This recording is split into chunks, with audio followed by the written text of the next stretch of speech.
Assalamualaikum warahmatullahi wabarakatuh.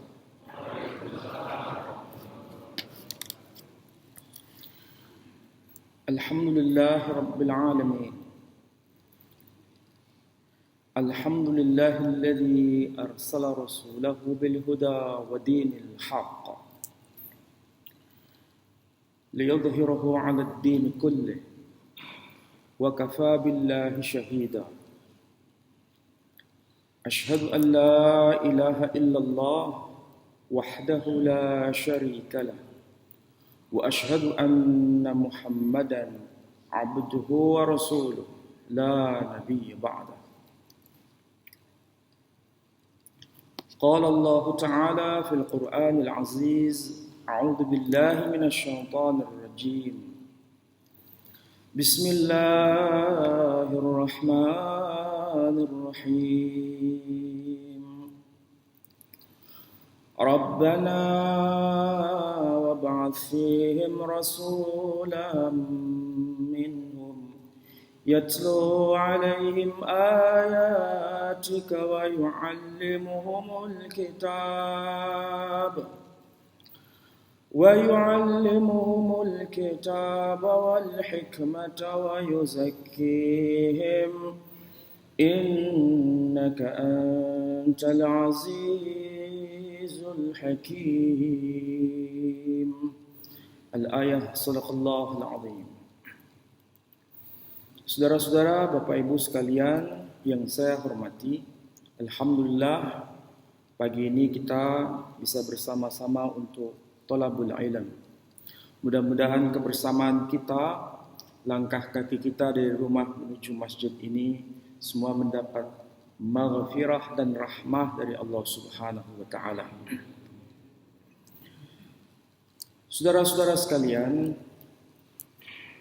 Al-Qur'anul Karim bukan semata-mata disebut sebagai kitab suci.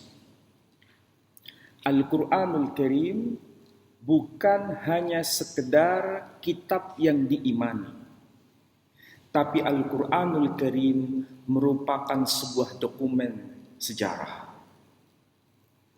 Itulah sebabnya banyak hal yang dikisahkan di dalam Al-Qur'anul Karim bukan sekedar cerita.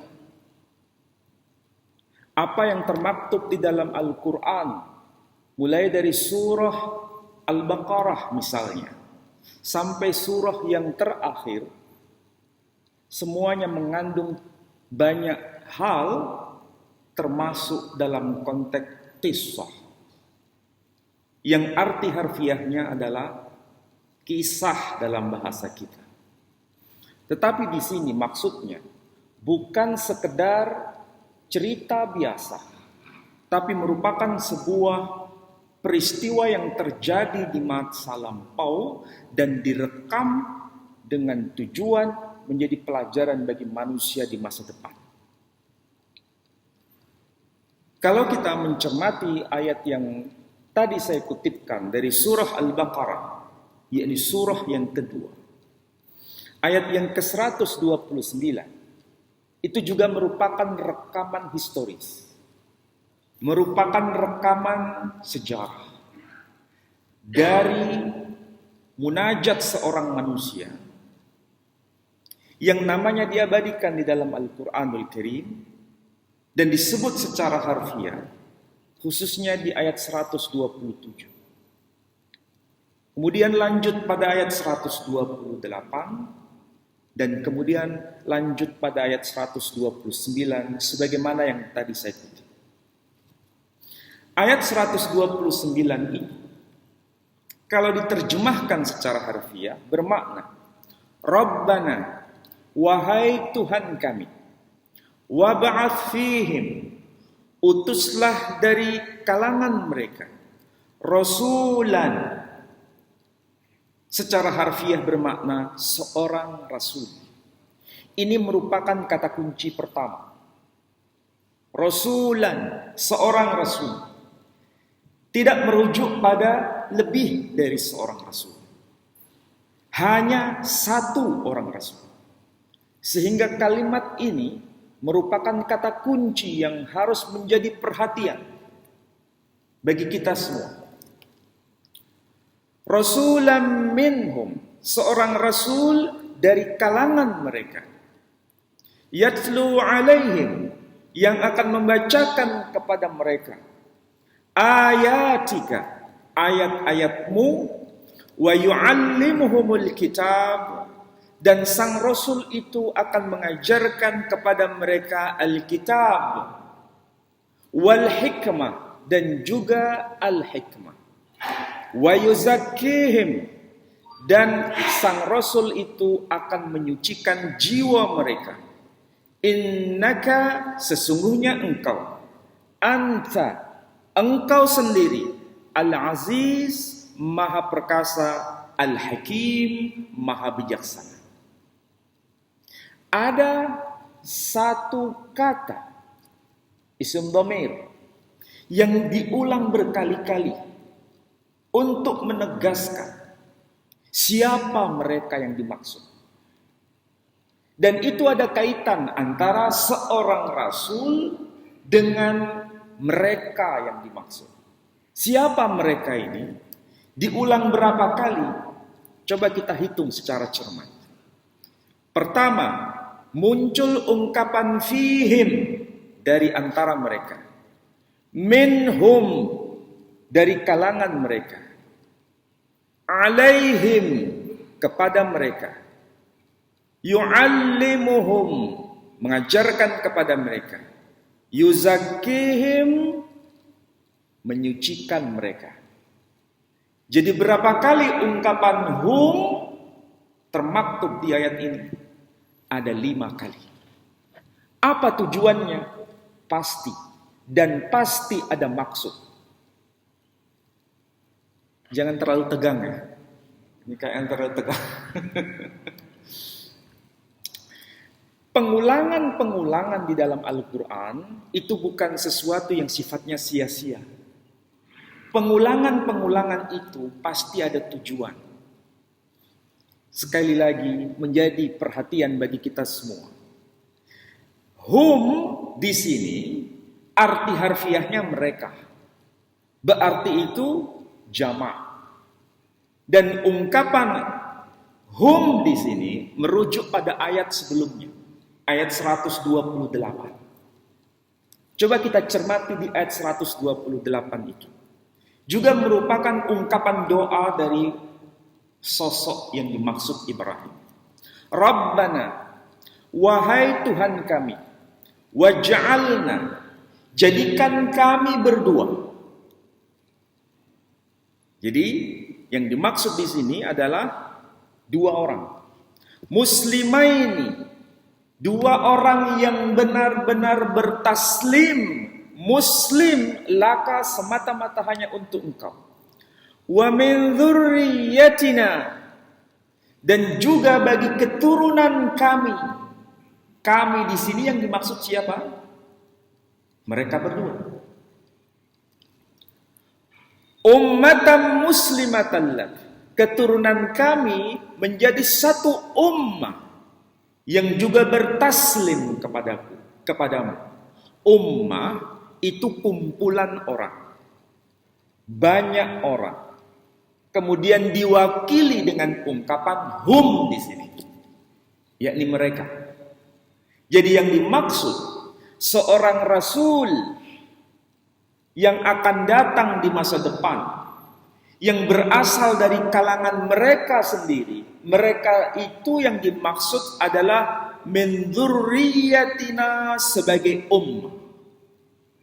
Keturunan dari 2 orang yang menjadi satu ummah. Berarti ini kumpulan besar manusia. Dari siapa 2 orang yang dimaksud itu? Tentunya merujuk pada ayat sebelumnya lagi. Ayat berapa? Ayat 127. Siapa 2 orang itu yang dimaksud? Dikatakan di dalam ayat ini.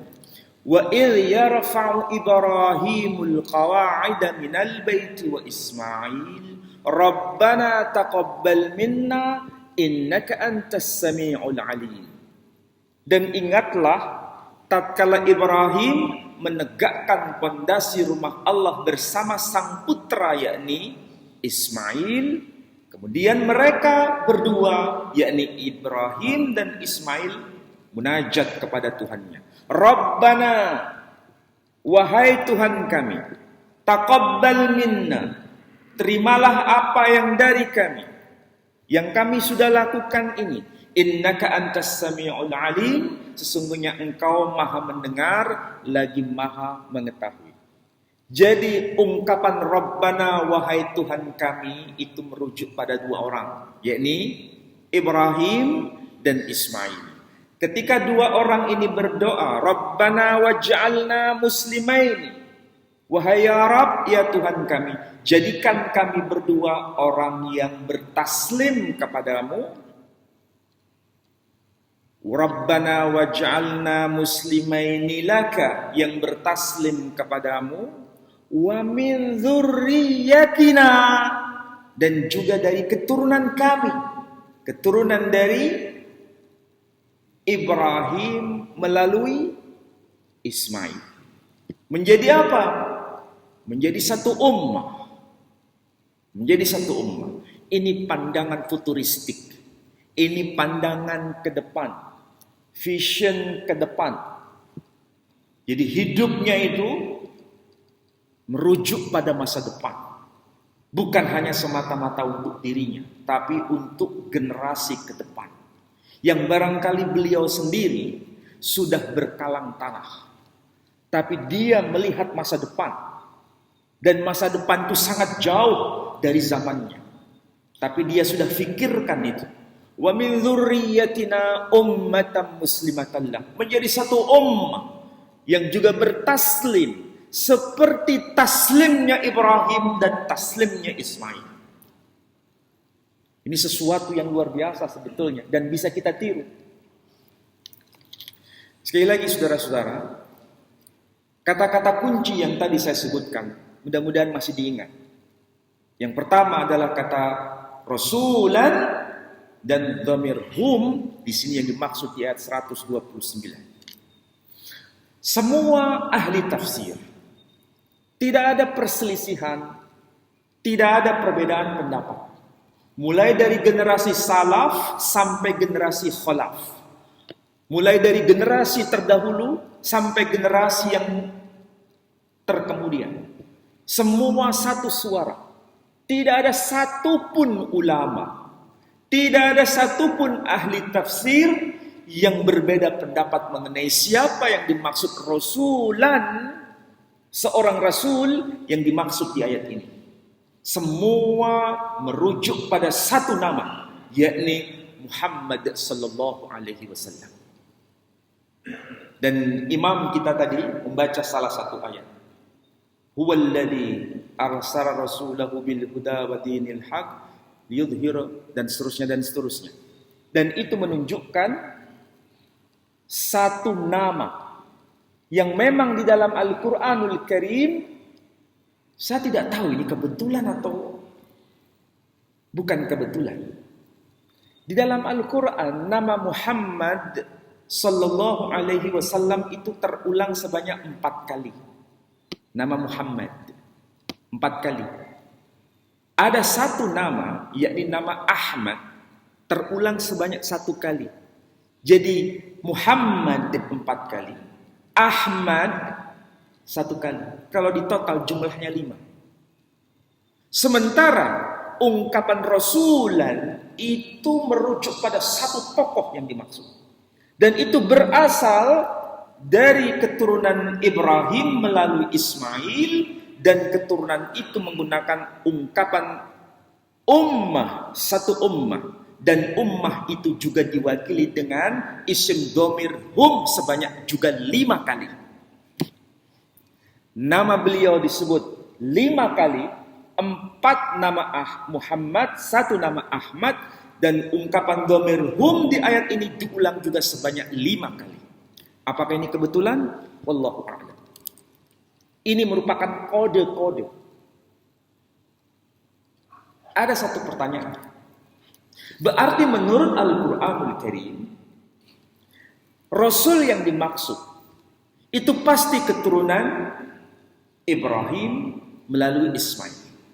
Dan ini keyakinan kita. Dan keyakinan kita itu tidak salah. Keyakinan kita itu benar. Bahwa Nabi Muhammad sallallahu alaihi wasallam sebagai rasul terakhir adalah keturunan Ibrahim melalui Ismail. Ini Al-Qur'anul Karim. Kita sami'na wa ata'na.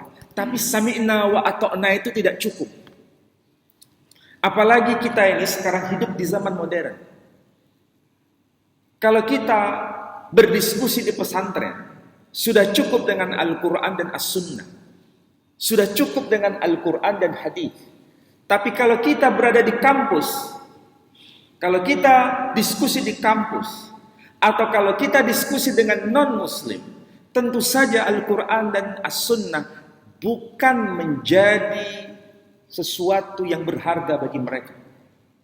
Yang berharga bagi mereka adalah data, dokumen yang memvalidasi apa yang dimaksud oleh Al-Quranul Karim. Kalau bertabrakan dengan Al-Quran, mereka akan menolak Al-Quranul Karim. Dan itu tidak bisa kita hindari. Dan itu kewajiban kita untuk mendialogkan dengan mereka. Itulah sebabnya saya suka kalau ada banyak anak muda di sini. Supaya apa? Beriman itu bukan sekedar beriman, tapi beriman itu dengan pertanggungjawaban nalar, pembuktian, dokumen, bukan sekedar percaya, pokoknya beriman. Kalau yang generasi senior sudah cukup dengan beriman saja, karena mendekati kematian. Sudah cukup. Tapi anak-anak muda harus bisa mempertahankan imannya, bukan sekedar pokoknya percaya, tapi harus dengan data, dengan bukti, dengan hujjah yang kuat. Oke? Kesimpulan dari ayat yang kita baca menegaskan bahwa Rasul yang dimaksud itu pasti keturunan Ibrahim melalui Ismail. Oke, kita sepakat dengan itu. Di dalam hadis, dan hadis ini level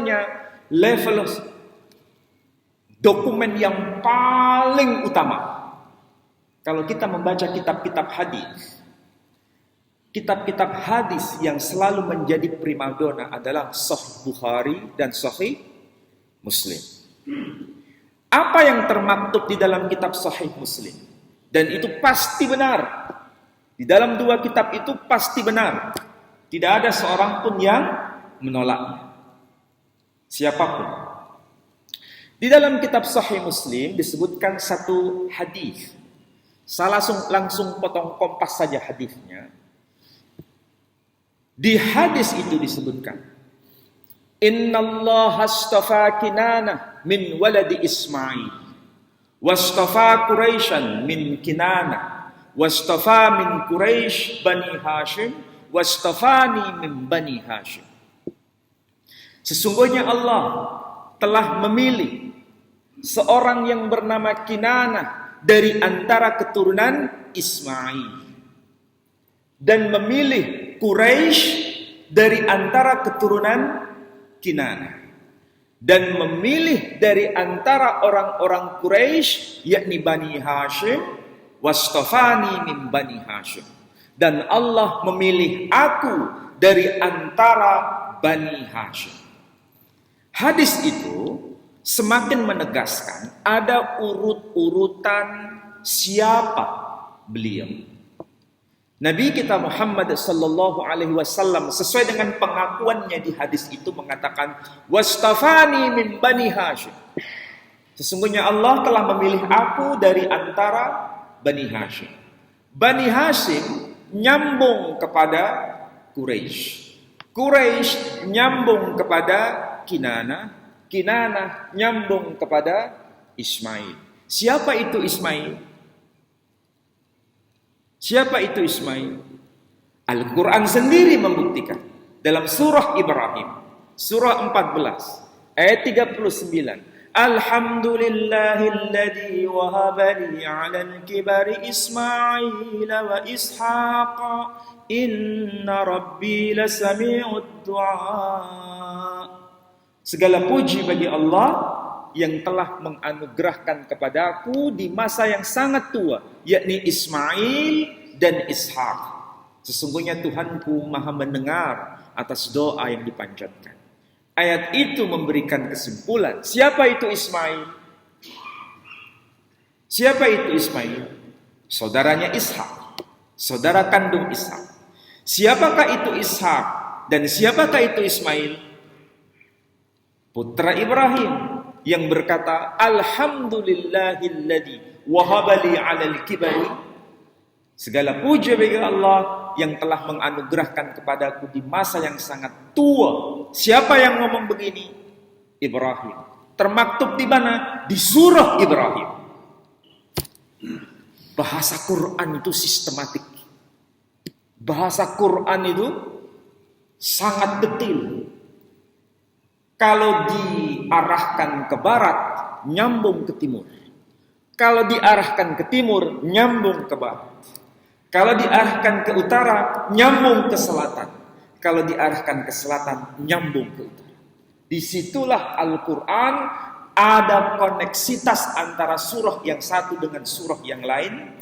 Ada hubungan antara ayat yang satu dengan ayat yang lain. Kesimpulannya, menurut kitab Sahih Muslim, Nabi Muhammad keturunan Bani Hashim. Bani Hashim keturunan Quraisy. Quraisy keturunan Kinanah. Kinanah keturunan Ismail. Lagi-lagi, ini dokumen Muslim atau bukan? Dokumen Muslim. Kalau sekedar dokumen Muslim, berarti ini merupakan klaim sepihak. Apa itu klaim sepihak? Kalau klaim sepihak, cukup diimani. Tapi bagaimana supaya Al-Quran itu tidak hanya sekedar cukup diimani, tapi menjadi bukti yang tidak bisa ditolak oleh siapapun? Maka perlu dokumen validasi di luar tradisi Islam. Apakah betul Nabi Muhammad SAW itu berasal dari kalangan Quraisy? Menurut kitab hadis Sahih Muslim, jawabannya iya. Apakah Quraisy itu keturunan Ismail? Menurut dokumen hadis, jawabannya iya. Apakah Ismail itu keturunan Ibrahim? Menurut Quran, jawabannya iya. Lagi-lagi itu dokumen internal. Dokumen sepihak. Kalau dokumen sepihak, cukup diimani. Kalau diimani, berarti kuat atau lemah. Kalau cukup dokumen internal, itu kuat atau lemah? Lemah. Bagaimana supaya menjadi kuat? Harus ada dokumen pembanding. Dan dokumen pembanding bukan dari kalangan Muslim sendiri. Harus di luar dokumen Muslim. Apa itu? Ini yang saya tahu.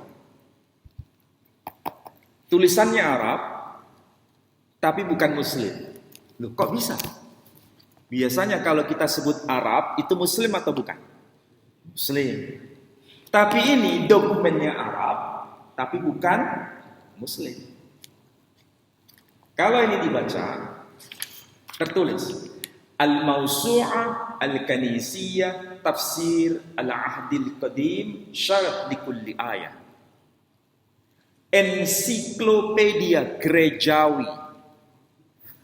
Judulnya saja medeni. Tahu medeni? Asing di telinga kita. Al-Mawsu'ah Al-Kanisiyah. Arti harfiahnya ensiklopedia gerejawi. Tafsir al-Ahdil Qadim, tafsir kitab perjanjian lama. Syarah likulli ayat, komentari penjelasan ayat demi ayat. Juz al-awwal, juz yang pertama, Sifr at-Ta'win, kitab kejadian. Kalau kitab kejadian itu kan bukan kitab kita. Kitab kejadian, kitab keluaran, kitab imamat, kitab bilangan, kitab ulangan. kitab Yosua, kitab Hakim-Hakim, kitab Rut, ya kan? Ada lagi kitab Samuel, ada kitab Raja-Raja, ada kitab apa lagi? Maleakhi dan lain sebagainya. Nah, di sini tertulis Kanisah Mar Markus Al-Qibtiyah Al-Orthodoksiyah. Bahasanya Arab tapi aneh. Terdengar apa itu?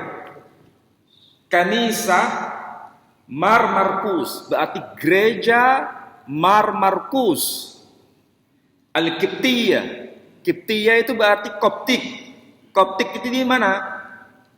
Mesir. Al-Orthodoksiyah. Jadi gereja ortodok Koptik. Berarti ini muslim atau bukan? Bukan. Tapi wajahnya Arab loh. Wajahnya Arab. Coba lihat. Ini wajahnya Arab kan? Nah, wajahnya Arab. Dan di sini tertulis Al-Baba Tuwadrus As-Sani. Pemimpin tertingginya bernama Baba Tuwadrus As-Sani. Bahasanya Arab semua. Oke, ini saya bacakan. Teksnya berbunyi begini. Wahadihi mawalid Ismail ibn Ibrahim. Inilah anak-anak Ismail putra Ibrahim. Alladhi waladadhu Hajar al-Misriyah jariyah Sarah li Ibrahim.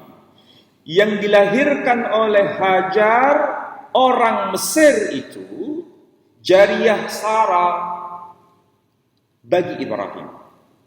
Wahadihi asma'u bani Ismail bi asma'ihim. Inilah nama-nama anak-anak Ismail sesuai nama-nama mereka. Ya. Kemudian disebutkan Nebayot Bikr Ismail, wa Kaidar, wa Atbi'el, wa Mibsam, wa Misma, wa Duma, wa Masa, wa Hadar, wa Tema, wa Yetur, wa Nafis, wa Kedma. Kira-kira tahu maksudnya? Oh, nggak tahu. Nah, saya jelaskan. Jadi yang pertama, anak-anak Ismail itu disebutkan pertama Nebayot Bikr Ismail, putra tertua dari Ismail, namanya Nebayot. Baru kemudian wa Kaidar, ya Kaidar. Kalau bahasa Arabnya Haidar. Kalau bahasa Arabnya disebut Haidar. Ini juga disebut Kaidar. Wa Atbi'el, Atbi'el. Wa Misma, Misma. Wa Duma, wa Masa, wa Hadar, wa Tema, wa Yetur, wa Nafis. Makanya ada seorang kiai di Surabaya namanya Abdurrahman Nafis. Jadi Nafis itu nama salah satu dari putra Ismail, Nafis ya. Wa Nafis, wa Kedma dan juga Kedma. Haula hum banu Ismail. Mereka itulah yang disebut sebagai anak-anak Ismail. Oke, jadi berapa anak-anak Ismail yang disebut tadi? Ada 12 orang. Ya, ada 12 orang. Diawali dari Nebayot, Kedar, Atbi'el sampai kepada Nafis dan Kedma. Semua total 12 orang. Kemudian di sini dijelaskan wa Kaidar dan juga mengenai Kedar. Wa kharajat minhu qabilah Quraisy. Dari Kedar itu nanti muncul qabilah Quraisy, suku Quraisy. Jadi suku Quraisy, qabilah Quraisy itu keturunan Kaidar. Kaidar salah satu dari keturunan Ismail. Ismail keturunan siapa? Ibrahim. Ini dokumen gereja ortodok Koptik. Pertanyaannya, gereja ortodok Koptik itu berdiri tahun berapa? Gereja ortodok Koptik itu sudah eksis pada abad pertama Masehi. Al-Quranul Karim, Nabi kita Muhammad sallallahu alaihi wasallam dilahirkan tahun 571 Masehi. Menerima wahyu pertama tahun 611 Masehi. Meninggal tahun, wafat tahun 632 Masehi. Kalau 632 Masehi itu abad keberapa Masehi? Abad ke-7 Masehi. Ini dokumen abad pertama Masehi. Nabi kita dilahirkan dan diwafatkan abad ke-7 Masehi. Jaraknya berapa ratus tahun?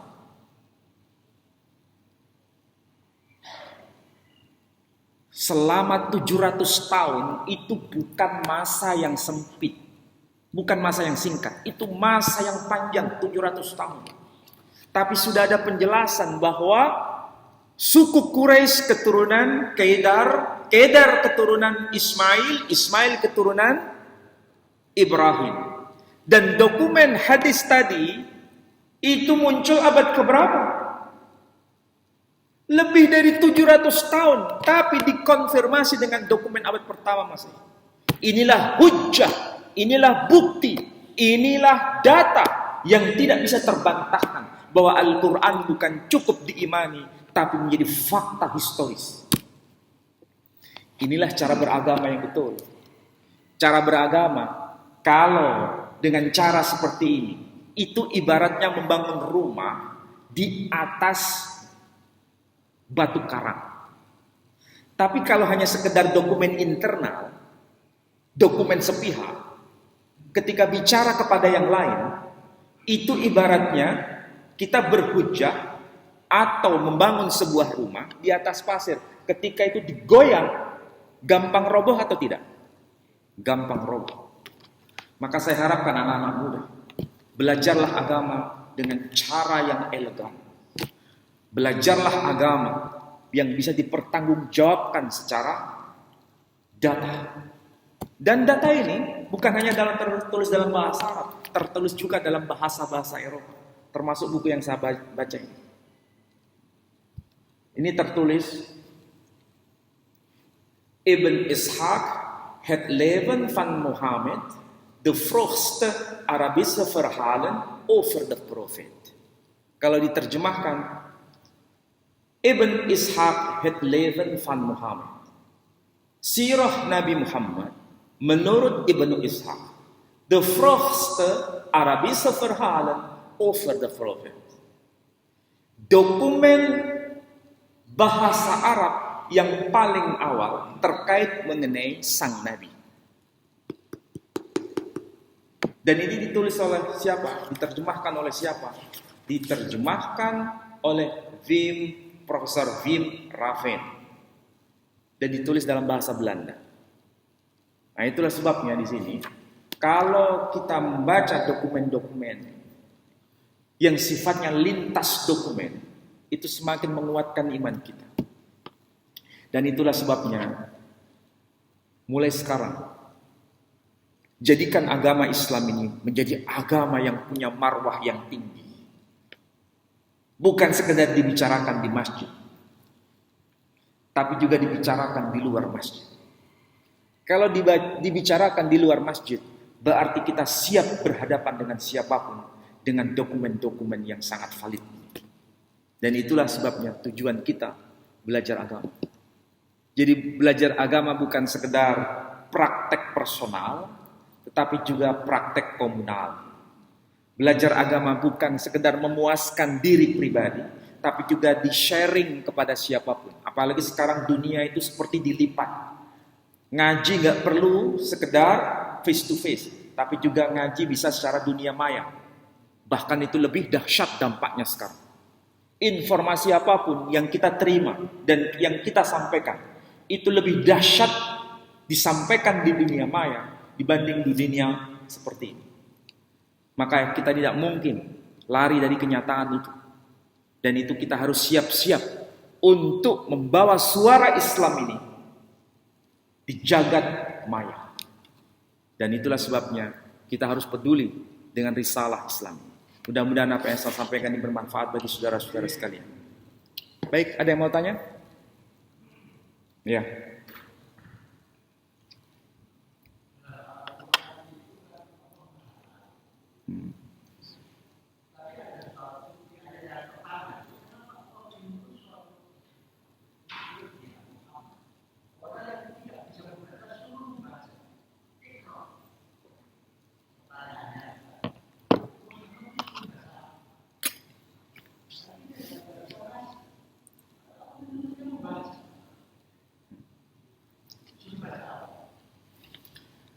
Ya, ini pertanyaan kritis dari generasi senior.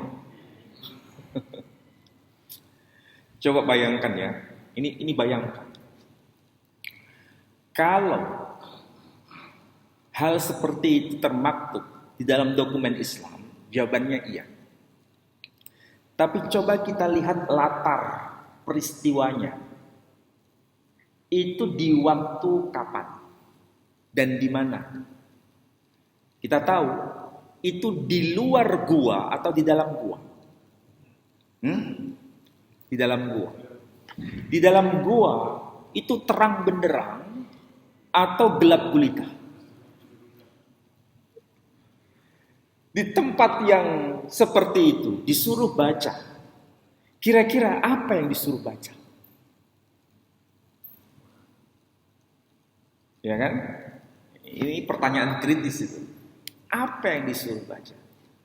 Makanya Allah berkata, Iqra bismi rabbikal ladzi khalaq. Jadi di situ sudah kelihatan. Sejak awal ketika Islam itu datang di muka bumi ini, maksudnya risalah terakhir yang dibawa oleh Rasul Muhammad sallallahu alaihi wasallam, itu adalah risalah kecerdasan. Risalah kecerdasan. Membaca fenomena jagat semesta, fenomena alam. Coba perhatikan itu ayatnya. Apa? Iqra bismi rabbikal ladzi khalaq, dan seterusnya. Itu bicara mengenai apa? Fenomena jagat semesta. Siapa kita ini? Kita terbuat dari apa? Dan seterusnya. Dari situ kita bisa paham. Memang kelahiran Islam di risalah terakhir itu adalah membaca ayat-ayat kauniyah. Bukan sekedar ayat-ayat kauliyah. Ayat-ayat Allah Subhanahu wa taala itu ada dua. Ayat-ayat yang difirmankan yang disebut ayat-ayat kauliyah, dan ayat-ayat yang tersebar di muka bumi dan jagat semesta ini. Itu ayat-ayat Allah juga yang disebut kauniyah. Dan kewajiban kita menggabungkan keduanya. Jadi ayat Allah itu bukan hanya yang di sini. Ini hanya merupakan blueprint. Apa itu blueprint? Panduan. Ibaratnya apa itu? Dealer mengeluarkan mobil jenisnya macam-macam. Mesti ada apa namanya? Bukunya itu. Buku petunjuknya, buku panduannya. Supaya apa? Gak salah mengemudi. Gak salah merawat jenis mobil itu. Kalau salah, gak sesuai dengan buku blueprintnya, bisa rusak itu mobil. Nah, seperti itulah Allah Subhanahu wa ta'ala. Jagat semesta sudah digelar dan Allah mengeluarkan blueprint. Kalau sesuai dengan blueprint ini, jagat semesta ini damai sejahtera. Tapi kalau tidak sama dengan blueprint ini, maka kita mengelola jagat semesta itu akan rusak. Makanya diperingatkan oleh Allah betapa banyak kerusakan di muka bumi ini akibat ulah tangan manusia. Kenapa? Tidak sesuai dengan yang dikatakan dalam blueprint ini berupa Al-Quran. Itu ya, mudah-mudahan apa yang saya sampaikan bermanfaat bagi saudara-saudara sekalian. Mohon maaf bila ada kata-kata yang kurang tepat dan kita saling memaafkan. Saya tutup dengan doa penutup majelis. Subhanakallahumma wa bihamdika asyhadu an la ilaha illa anta astaghfiruka wa atubu ilaik. Assalamualaikum warahmatullahi wabarakatuh.